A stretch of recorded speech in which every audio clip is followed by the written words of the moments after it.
Conversations that they have all the time.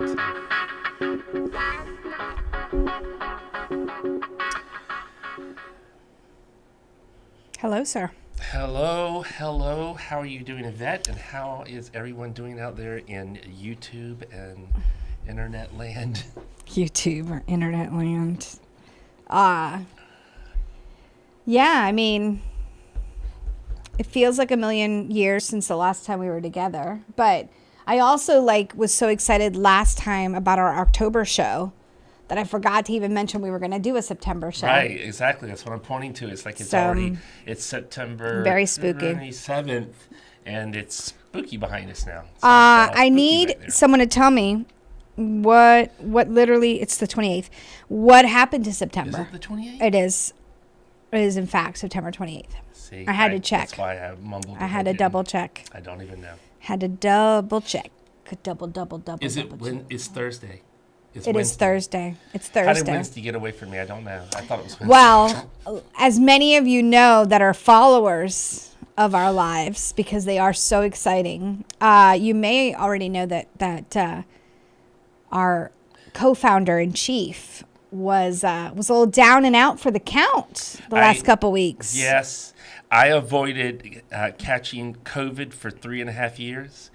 And I think I know where I caught it, but I did catch it, and it has not been fun. Let's talk about where you caught it. I would not. Because I think people would be interested in knowing I would not suggest.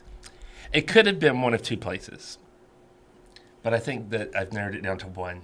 In my mind, I feel like it's this one. So I'm pretty confident it's that one place. Standing in line at Walt Disney World. I do not think it was which done. I should have worn a mask. We should have. But I did not. Hello. We did not. Daniel from Cape Town. Awesome. And Pet Chef. Glad to see you, yeah.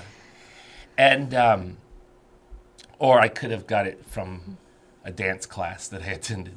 I was trying to learn the West Coast swing, and instead I learned the Southern United States COVID. So. Yeah, I think the instructor was coughing a bit. So. I think it was one of my dance partners. Yeah. Because they make you rotate around the room, and I had these different women coming and dancing with me, and they're right up in your face, and I think that's what happened. So one of those lovely ladies was patient zero. Probably. But I'm on the mend, and welcome Edwin from Bahrain. It's so nice to have you here as well. So that's what happened to me. Yeah, no, but I'm back. No, we're excited to have you back. We are sad as a collective company and really a Foresight field that you were down for a couple weeks. I think the field felt it. I'm just gonna put it out there. That's a lot of weight on my shoulders. I don't No, think that's true. no, you are very influential. influential, all joking aside. And I was receiving well wishes on your behalf Oh, that's good. for several weeks. I appreciate that. It's never a good time to get sick. Certainly never a good time to catch COVID. However, I will say that you picked a pretty good time in between a bunch of stuff. And unfortunately, the couple weeks that you could have just been relaxing, resting, enjoying your dance class, you were instead recovering. Yeah. But again, I think you're setting yourself up beautifully for the next few months, because we have some amazing things going to happen, and we can't wait for all of you to be a part of it. There is a lot going on. There's always a lot going on at TFSX, but I mean, now we are double and tripling down. So there is so much going on. A lot of buzz. Before we jump into our topic at hand, which is AI, is there anything else that people can talk about right now? No, it's just AI. We're going to get it out of our system and then move on. So, well, we want to talk AI because we're leading up to a couple additional conversations about AI that are important. That's right. We're going to talk about AI today. We're going to talk about AI during our upcoming GFAC Live Conversations With, which is a great conversation that I believe John McCabe is leading. Yes, he is. Designer extraordinaire, IBM He's aficionado. on the design team for artificial intelligence at IBM. Yeah. And he'll be leading So that conversation. early November, I'm sure Nicole will drop in the chat what the deets are on that. So that's coming up. And then also, even before that, in October, if you're interested in applying foresight tools to the idea of artificial intelligence, and more specifically humanizing artificial intelligence, you will want to join us at our next opportunity for our Foundations Think Tank, which is happening in October. Just noting here, applications are due tomorrow. So if you're even remotely interested in joining us, drop your application link, just 3 questions, 4 questions. There's no obligation. But if you don't do that by Friday, you can't even be considered. So a couple slots left. If you're at all interested, make sure you apply for that very special program. It's across 6 half days, mornings for us. So it's actually pretty accessible to a lot of the time zones. If you're willing to flex with us a little bit, you can join us, and we would love to have your voice be a part of the conversation as we create the future. Let's create the future. Let's not just let the future happen to us. Let's create the future around AI. So we're going to talk more things AI, but I just want to, again, just say congratulations. Your publication, your ebook on Alive has really just really hit people. Like, they are excited about this concept. And so I don't want to say too much about it, because that's what we're going to talk about in our Halloween special. That's right. Yeah. It's alive. But if you haven't checked out that ebook, do so and be ready for this conversation at the end of October. It is the new VUCA, new and improved concept around what is our current landscape. And it really aligns beautifully with our approach to foresight, organic, unlocking within us, looking at our landscape with a new lens. And so congratulations. Every day we get another message, either via social media or to our inbox, about people thanking you for framing that narrative in that way. Yep. So congratulations. Well, you're certainly welcome, but I'll just quickly say that as a projector, as a human design projector, I stand on the shoulders of giants. So if you've had a chance to read the Alive article, these are thoughts that come from 25 years of research with Nora Bateson and Benita Roy, and long past Alfred Whitehead and Robert Rosen and Fritjof Capra and so many others, that really backs up a lot of our holoptic foresight dynamics philosophy, our natural foresight framework, our transformational futuring approach, that all will be covered either briefly or in depth in our October Alive Yeah. presentation. I'm super excited about that. And actually, we've got a couple of other people that are we're working with right now to set up some Alive webinars, potentially one in New Zealand, Australia time zone, in Oceania. I don't know. I feel like this concept of Alive is a movement. It's a way of framing the narrative. Are you drinking coffee, sir? No, it's hot tea. Okay, it is. Just double checking. Boy. Well, Mr. COVID Recovery Network. I've been. Anyway, I'm just gonna say, like, I think next year maybe our live streams are live streams. Ha ha ha! That's so good. I feel like we dive even deeper next year. We'll see how October goes. We'll see if y'all show up next month to this live stream conversation and it resonates with you and we can continue the dialogue into next year. It really does frame everything we're talking about. If you haven't already checked it out, we are going back in person in a serious way next year. Can't share all the details, but what I can share with you is that we will be in Mexico City in March hosting an incredible Designing the Future of Cities program with our partners in Change Consulting. Andres and his team out there. We're partnering with them in March. More to come officially on that. And then hopefully you've seen that we are hosting another retreat. I cannot believe the response that has been to that retreat. Wow. This retreat's a year away. That's crazy. And we've already had so many applications, and that's going to be a very intimate experience. So unfortunately or fortunately, we can't have droves of people there. The right people we know who are called will be there. And I cannot wait for that experience. I cannot believe it's a year away. It's frustrating in some ways. But if you're interested in a more intimate, connected experience, we hope that you'll join us next year in May. If you apply and commit to joining now, we have really great payment plans so that we could spread out that investment. So, all right, that's it for announcements. You talk about all the stuff that gets me really excited. I'm like sitting here chomping at the bit, but I have to not comment. No comment from Frank. No, you can. I will say that this morning,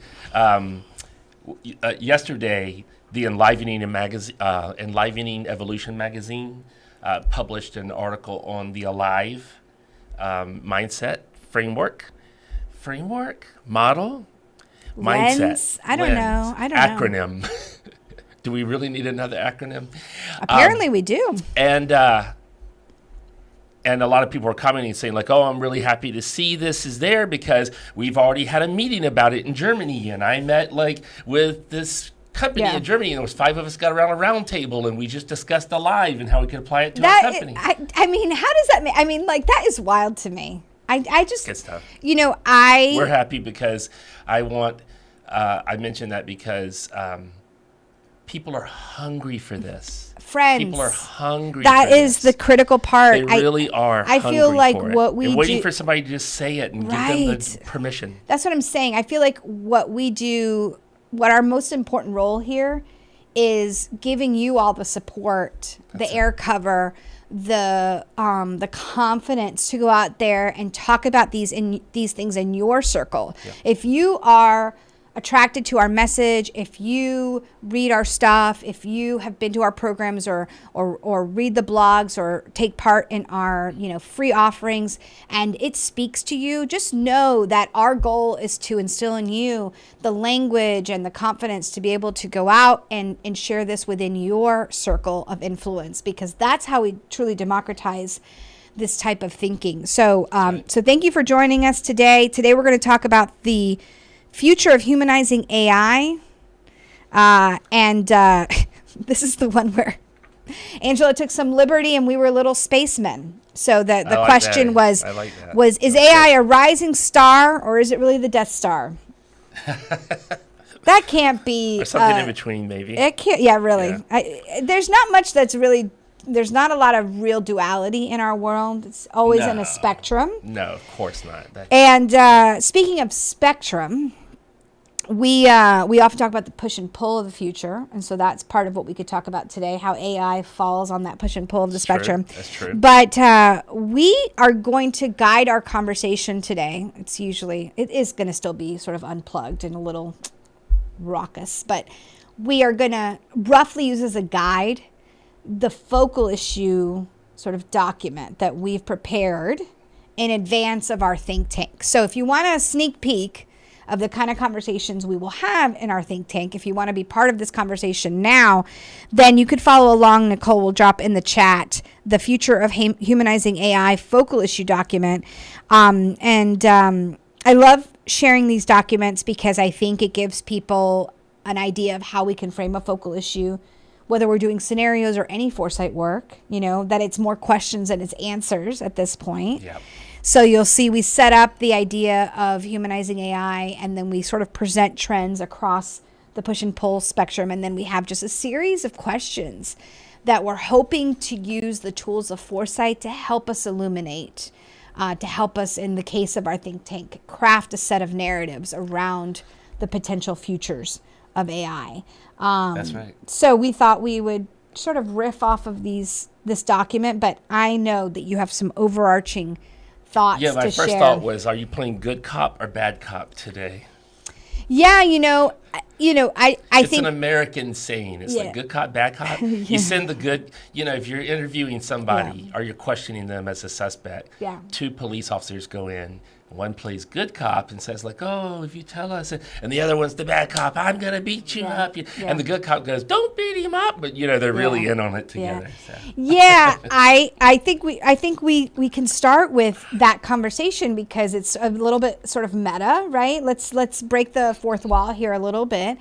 A lot of what we talk about in foresight has to do with bias and our filter for information. And we don't hide the fact that at TFSX, we always lean to the side of opportunity. We are transformationalists. Yes. Right? It's one of the reasons why foresight is so powerful, because the tools enable you, if you do them well and you do them as they're intended, it enables you to balance your approach. Not only does foresight help you to challenge your biases and worldviews to make sure that you're not blinded, a tool like Witch World, an archetype tool like the Witch World framework that we use in our think tanks, can ensure that you're looking at the full cone of possibilities, or dare I say funnel of possibilities, because apparently that's the current debate of whether the cone is a funnel. Cone or a funnel? I'm so tired, people. I'm so tired. How many angels fit on the head of a pin? I'm so tired, people, because you know why? Because, we seriously have a lot of work to do. What are we doing? Why are we debating this? Anyway, that's a whole aside. Anyway, so I think we as a firm, I don't want to speak for you, but I feel like sometimes when we see the pendulum swinging so far, for example, with the idea of the metaverse. Woo! Did that thing fly like... and you got to really, you got to be aware, because things move fast around here. Yeah. And when I say around here, I mean on Earth. Yeah, because I don't know about Kissimmee, Florida, where we're physically located right now, but I like thank you for the context. Yeah. Yeah, because a year ago, people were selling their right and left arm to, Well, I know a company that changed its name. Literally changed its name. To hopefully, be on the hype wagon. So you had that, and that's another good example of where we saw, we stood back and we were like, friends, we're losing our minds over this. Let's keep it in perspective what this is, right? And then, AI was like, hold my beer. Exactly. Hold my beer, metaverse, because I'm going to show you how it's really done. Yeah. How I'm going to literally control the narrative across every single domain.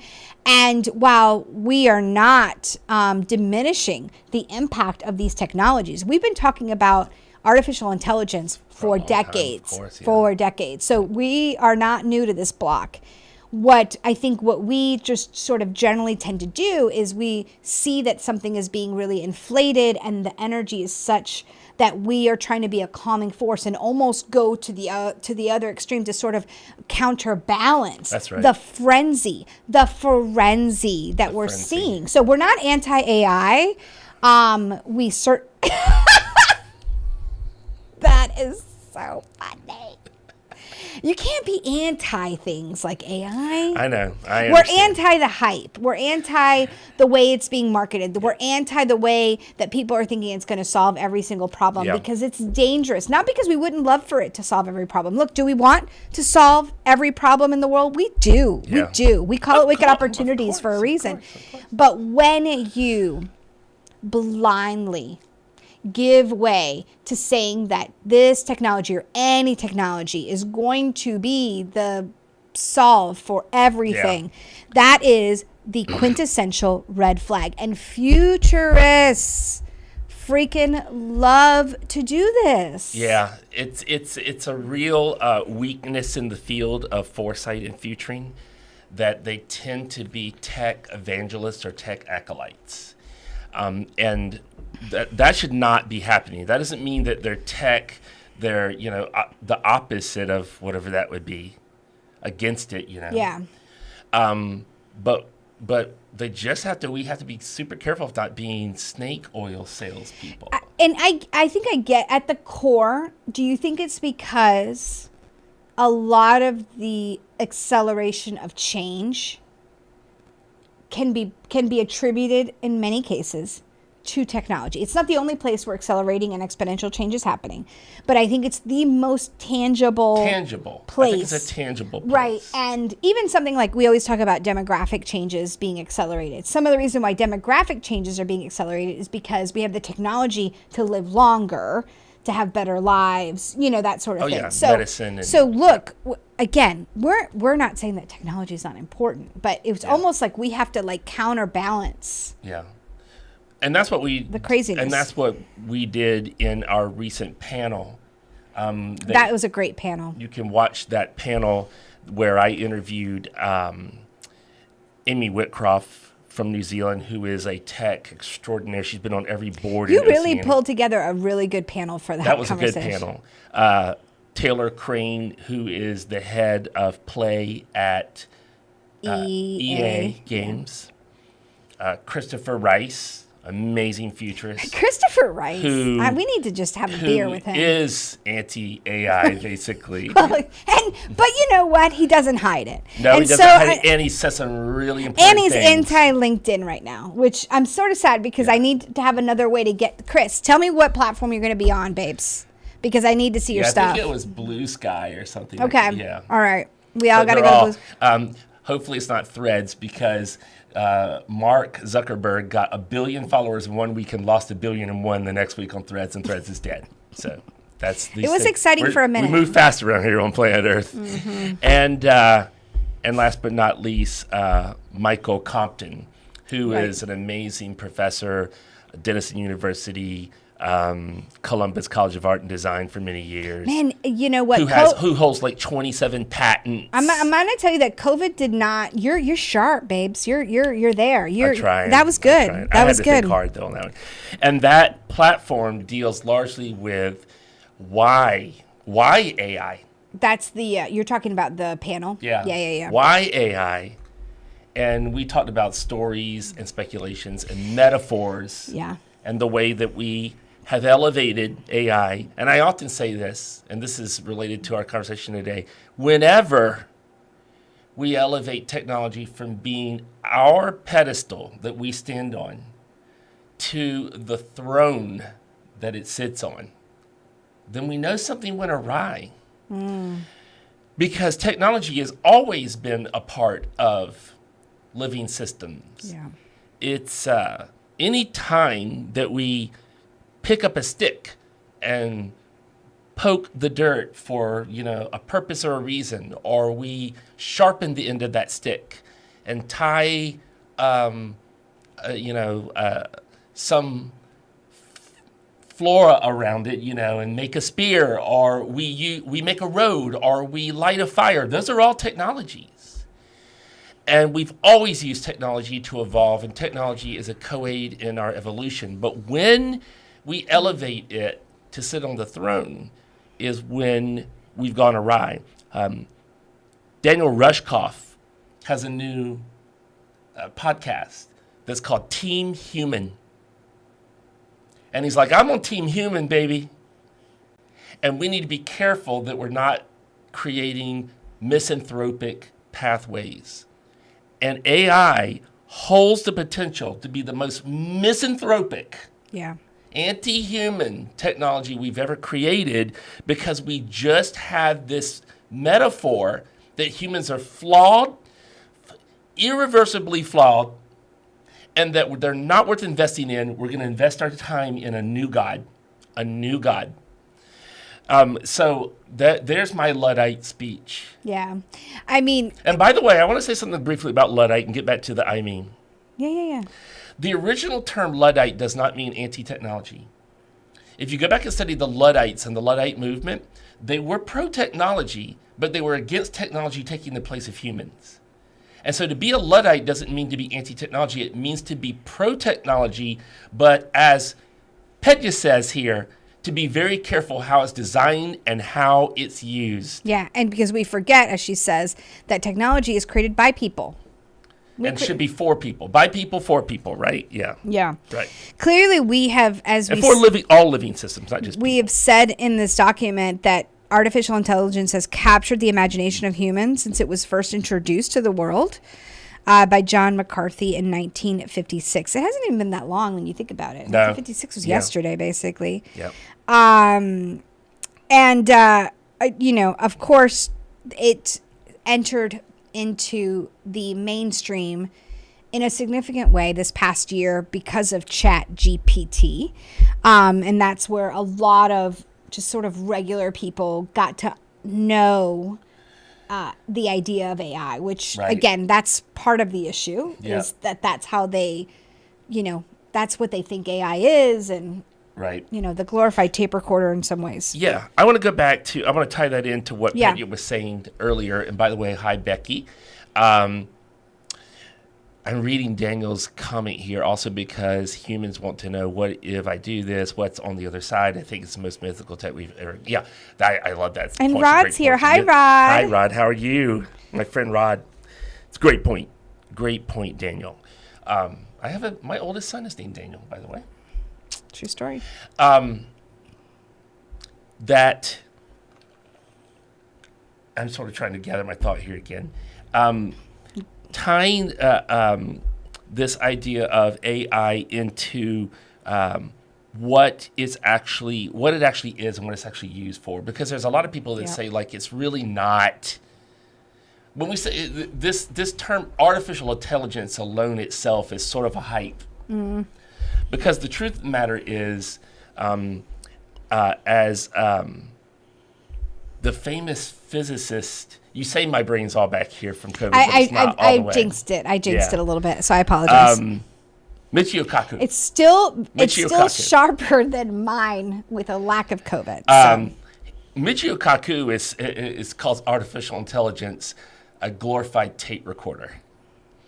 And one of the reasons that he says that is because it's really a data gathering tool.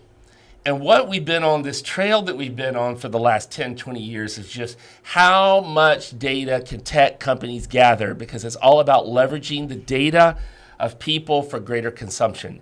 And boy, oh boy, we have now hit the jackpot in data gathering tools, because of course they're training this AI, or ChatGPT in particular, through just gathering all the information from the net and just pouring it into these systems, these machine learning systems, they are just spitting back out answers based on understanding what the question was, and then placing in order ideas and thoughts and sentences, right? So it's a glorified tape recorder in that sense. It's not about the outcome. It's about gathering data. It's about gathering data. I think it's interesting, too, to paint the comparison, as you just described generative AI And of course, AI is broader than that, but Yeah. generative AI specifically. ChatGPT, the generative piece, yeah.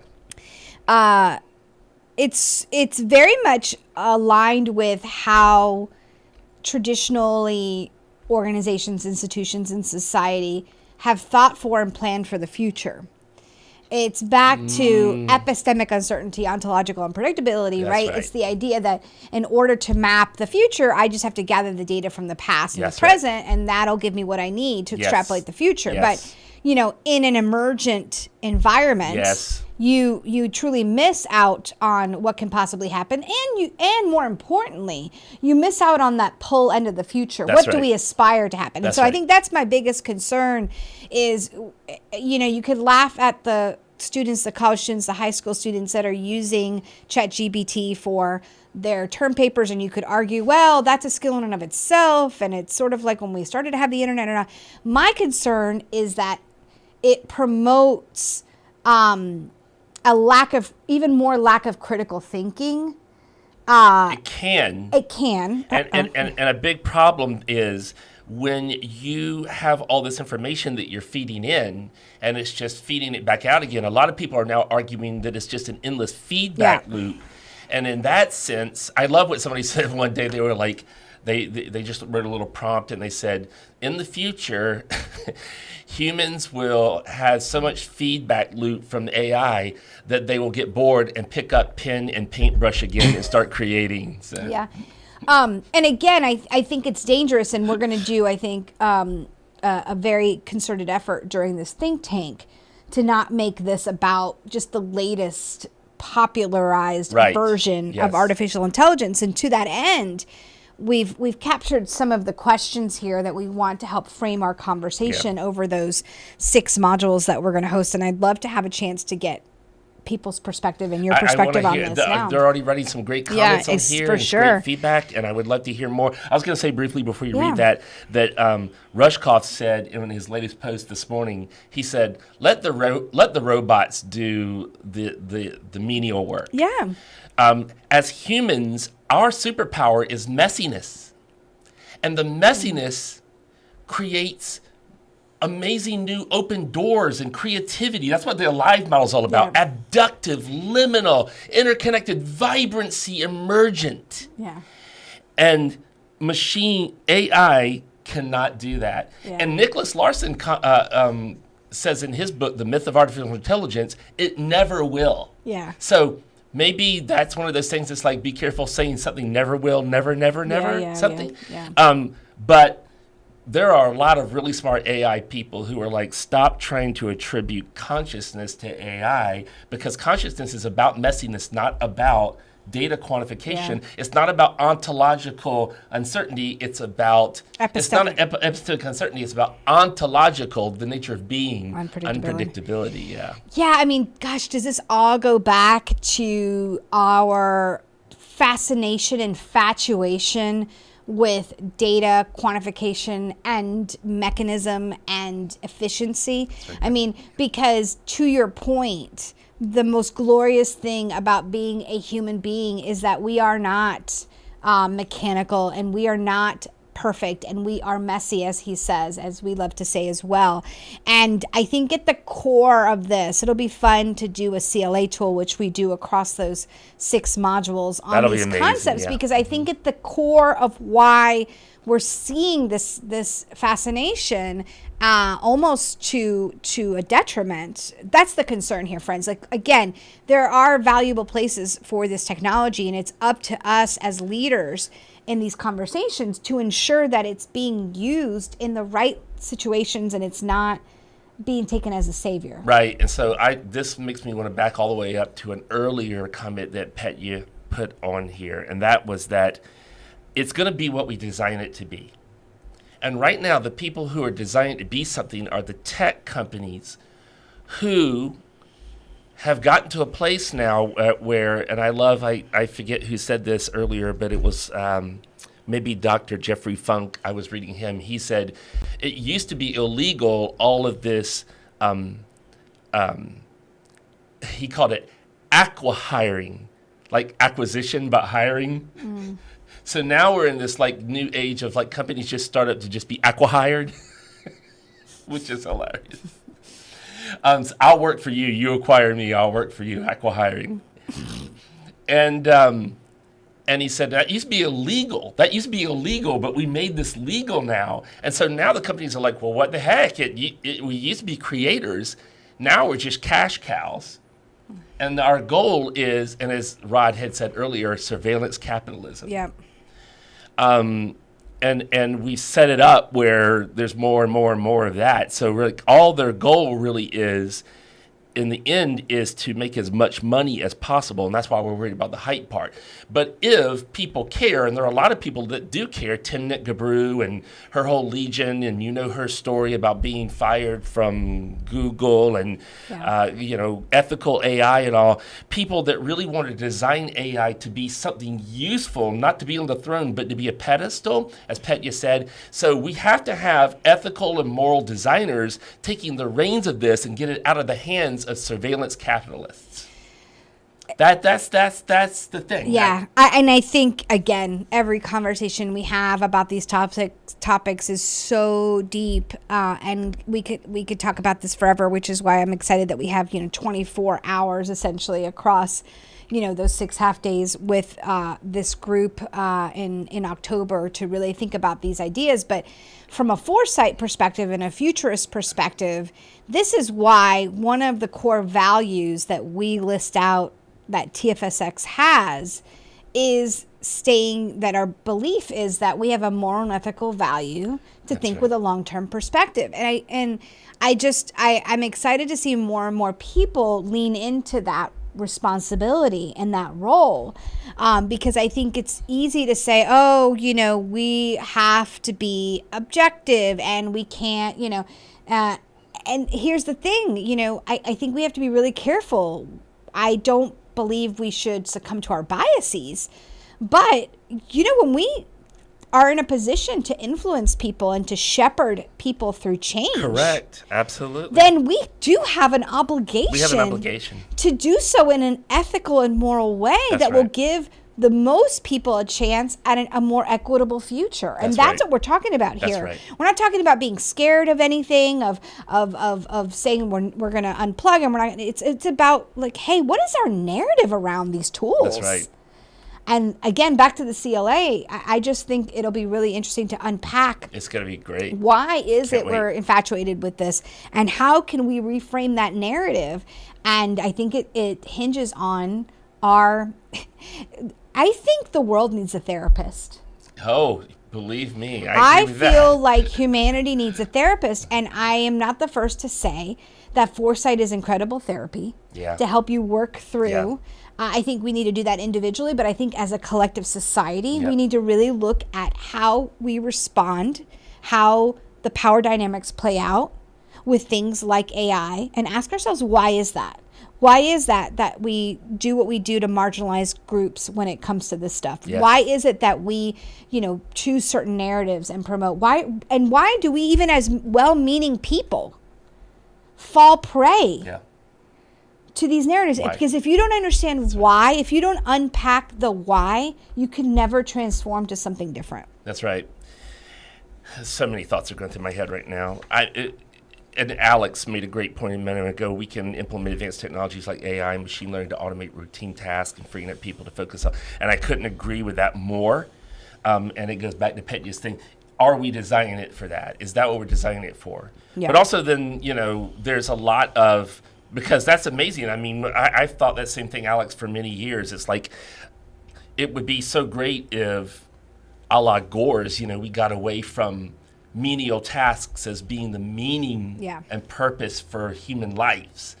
And instead that humans were free to be the messy philosophers and thinkers and learners and developers and consciousness, creators that I think that we should be, and not instead getting up every morning to like turn the wrench, let the AI do that. There's so many power dynamics in that statement and in that, because in whose best interest is it that we continue to do the wrench? Let's ask ourselves, who benefits from that? Yes. Who benefits from it, friends? Yeah. Okay? So, that's who you have to look at. Yeah. I what you just said is so important, because playing off of Alex's and also what Rod just said about, unfortunately, that's where the money is. It's in their interest for you to keep turning the wrench. Mm-hmm. And there's a lot of other things I gotta say. I want you guys to go back if you get a chance, if you want to watch that panel that I did with the 4 people. If you're joining us for the think tank, it's part of your pre-work. Part of your pre-work, obviously. But Taylor Crane is on there, and as somebody who identifies as LGBTQ. And several different identification points. She's very aware of, and in EA is working in the capacity of watching what AI is doing in terms of minority and racism and misogyny and misanthropy and these things. Yeah. And so I had this conversation with another futurist a couple of months ago, and they said, like, it's fine, it's okay that we're learning that right now we've programmed our biases, our racial biases, our xenophobic biases into that, because that shows us that we've got them, and we'll just fix it. And guess what? Since that conversation, there's been reports showing it's getting worse. Yeah. It's actually getting worse, not better. So we were like, oh, as AI goes on, we'll fix all the racial xenophobic problems. It's multiplying. It's just getting worse. Well, you've built it on a foundation of that. And that's the problem. It's like, you were this is back to Jurassic Park. It always goes back to Jurassic Park. Right. You were so focused on, whether you could do this or not, that you didn't stop to ask yourself whether you should or not. And so just watch Jurassic Park. That's all you need to do. Yeah. Daniel makes a good point here in terms of helping us find common ground and values in groups and stop coercion and misinformation. He's also, referencing one of our faves, Daniel Schmachtenberger, another great Daniel. Look, no two people have the same past or even the same present. The future is the only place where we can co-create. That message really resonated with our friends that we worked with recently, the New Pluralists.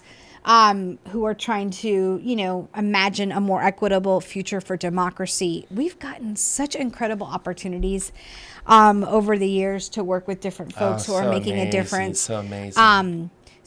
I just, what is it about? Oh, point me to log in. Okay.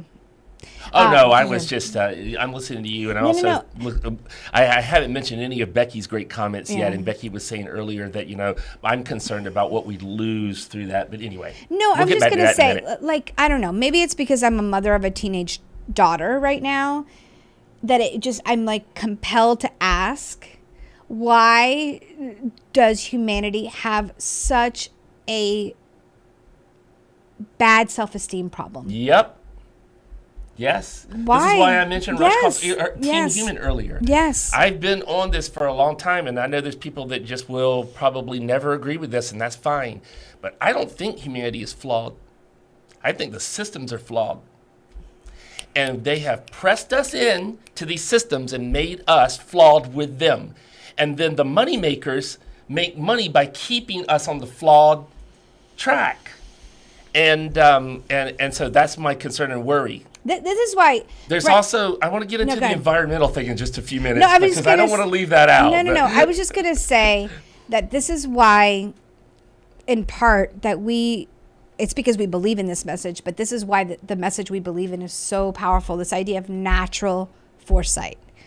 It's called natural foresight for a number of reasons. It's based on natural growth curves and complex adaptive systems and complexity and the natural order of things. But it's also called natural foresight because we believe that foresight should be natural, that it is an innate ability, evolutionary trait. That's right.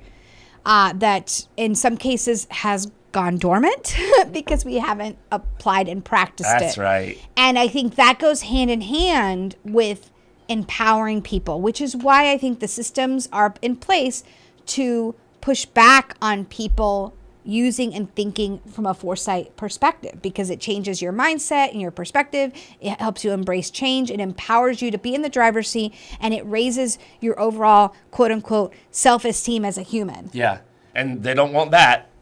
And I As say long as they. I don't think this is. There's not a big they. It's not a big villain It's they. just sort of the nature. It's the system yeah, itself. the system itself, sort of the way that we've built things And it's mechanistically. so easy to be one of the theys in the system. I'm a they in the system too. If you're not conscious, if you're not aware. Yeah, because I need to pay my rent and I need to do my thing and all. And then when I get more self-esteem from people clapping for me because I became a CEO of a company and blah, blah, blah, and I'm in the system, I don't want my system torn away because now this is what gave me meaning because the system said that's what gives me meaning. Even the people that are in positions of power that are trying to, fix democracy or, do the right thing are victims of the systems that they're working within. And this is why we are so passionate about equipping people and empowering people and trying to give people agency. Because, Edwin, you're absolutely right. We have to consider who doesn't have access today, who doesn't have agency today to create better futures. And those of us that do have the ability to have these conversations, it's a privilege, but we carry the responsibility on our shoulders of all those who cannot right now. And how do we ensure that they can going forward is really, really important. So powerful. Before we are done here, I don't usually do this, but I wanted to point everybody to follow on LinkedIn. If you're a LinkedIn person, I would love to point you guys to follow somebody that I think is really powerful on this topic. And her name is Anandita Biswas. Here, let me write it down in here. Yeah. And she is in Bengaluru in India. And the stuff that she writes about AI is so good. She's amazing. And she is a tech person. Let me see what she's an author of so I can put it here too. Yeah, she's the monocled writer. The monocled writer. Did I spell it right? N-O, yeah. It's just O's. There's no A in there. But she wrote a post today, and she said that the current crop of AI has an undeniability problem. Allow me to muse as the rest of LinkedIn loses its collective head over the Anthropic Amazon deal, GPT's latest multimodal avatar, and OpenAI's eye-watering $90 billion valuation that seems magically impervious to flagging users. You must have already come across tantalizing videos of AI doing seemingly impossible tasks, such as building out a website from a paper napkin outline, or visually analyzing a cyclist's available tool set to check if they have the right tool to lower their bike seat. All incredibly impressive at a glance. For that matter, summarizing long PDFs. Impressive. These apparent flashes of brilliance have compelled many to declare entire professions, from software engineers to web developers, writers, artists, teachers, futurists, nearing their expiry date. Others take a more moderate stance about co-opting these. While using AI for these purposes is undeniably exciting, the problems start to surface the moment you try to move towards more complex cases, because it can't really do this complex cases. Generative AI is great at creating simple websites based on instructions, but it's dependent on user instructions. Can you imagine giving individual instructions for compiling any complex industry standard website? Not to mention that we already have millions of website templates that offer a prepackaged and faster solution than generative AI can actually give. The same applies to writing, graphics, teaching, more. Gen AI is great at prototyping and first drafts. After that, not really so great. But she's like, but it's really about the hype. Higher valuations, $90 billion. Follow the money, and you'll know where this is all headed. So, yeah. So, I think... So, again, there's great potential. Yeah. But it's about the creators. It's about who's involved in it. It's about who's designing it, what we're using it for. And also, like I said, the environmental piece. Yeah. Because did you know that to train these generative AI models, the amount of water that it takes, Coca-Cola would blush at the amount of water it takes to cool the systems that are creating the generative AI. The environmental damage that is being done by training these Gen AI is off the chain. That has to change. Yeah. or it's just not worth it. It's not useful. Yeah. So how do we... If you want to hear somebody talk really well about that, Christopher Rice will tell you all about it. He does a great job on that. So again, I think, obviously there's tons of promise around this. I'm fond of saying that we weren't old enough for the internet, and I fear that we aren't quite mature enough for these tools as well. So in part because I think it takes a level of critical thinking that I'm just not seeing. That's what I'm worried about. I think that's what we're really concerned about is everything from the bias that's latent to the environmental concerns to the feedback loop to, what has been one of the most controversial topics we've raised as futurists over the last few years. It does not matter what group we're speaking to, where they fall on the political spectrum. If you are looking to create controversy in a conversation, bring up the idea of universal basic income. That's so crazy. When I tell you that there is no better litmus test to say we're not ready for this jelly that is AI and its implications. But again, it's the systems. I get it. We have some work to do. We have some work to do on the systems and our mindsets. Because if you are out there... I think that's the only way to break away from the system is to change the mindset, right? If you are out there and you are saying AI, great, awesome, I think that there's huge potential. But you're not also saying, wow, we really need to look at the social safety net and things like universal basic income. How can you implement AI without a universal basic services? Nope. So I mean, explain to me how you're going to do that. It's like, well, it's going to do all the menial tasks while we'll be able to, well, at that point, that means you have to pay for everything. You got to give me free housing. You have to change. What happened? We're collapsing. We're collapsing. Oh, this. The AI needs to take over. No, they're mad. They're mad because we're speaking against the man. That's what happened. So our system is falling apart. No, but honestly, I think that, again, as a litmus test, it beyond like what you're saying, I think when I see the blowback around something like universal basic income, universal basic services, it shows me that we haven't embraced the narrative around the value of humanity. That's right. It goes right back to that self-esteem conversation. If you are not toiling, if you're not manning the wrench, even the people that have super progressive mindsets, their last hang up is this idea of well, how will people feel valued? How will they be able to contribute? Friends, we offer more to contribute than running the machine. And there's a lot of work to be done because everything from our education system to certainly the way that we approach our careers, all that needs to be reconsidered.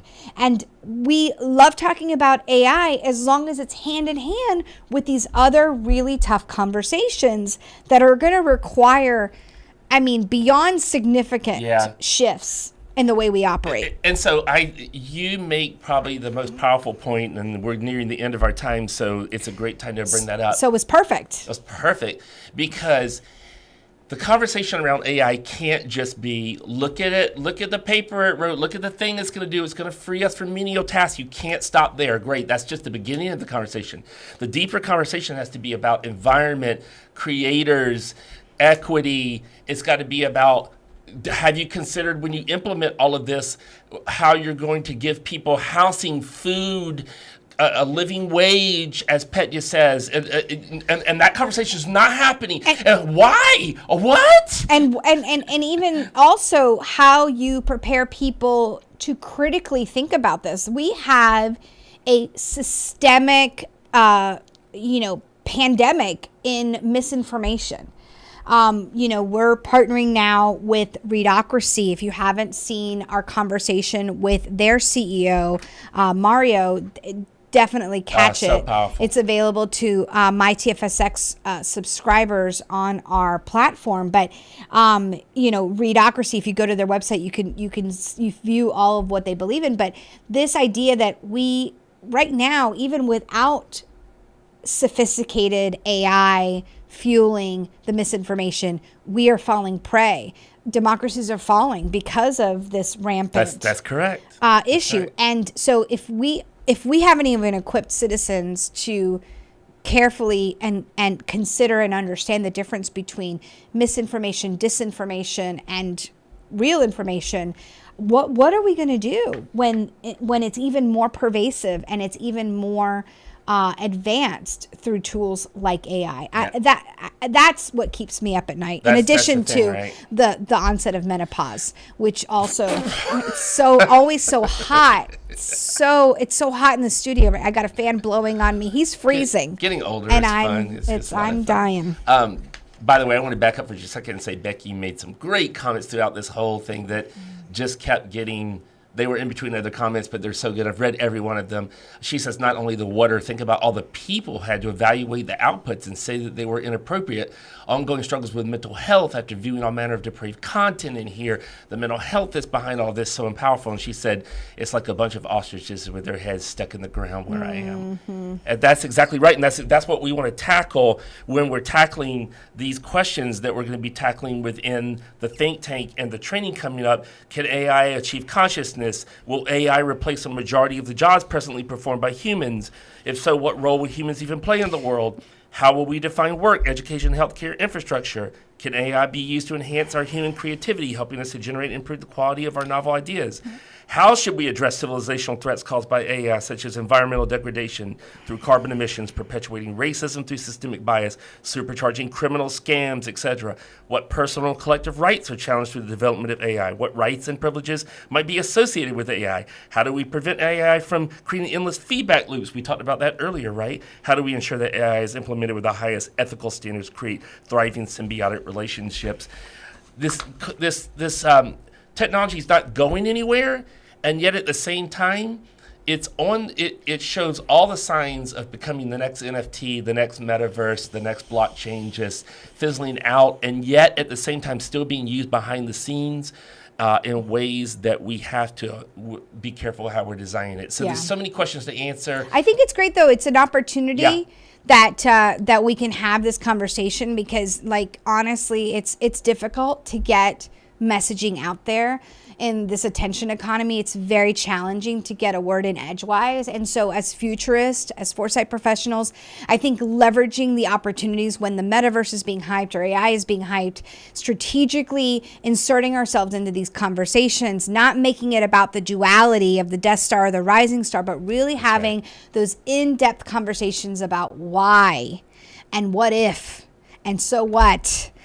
Those are the conversations that make futurists so important in our world, and why we love the work that we do. Well, that's why we love it. And then again, this idea of transformational foresight is something that is so important. And as you said, it's not just about saying, here's all the trends that are coming, and it's agnostic. It's about saying, how do we raise futures consciousness?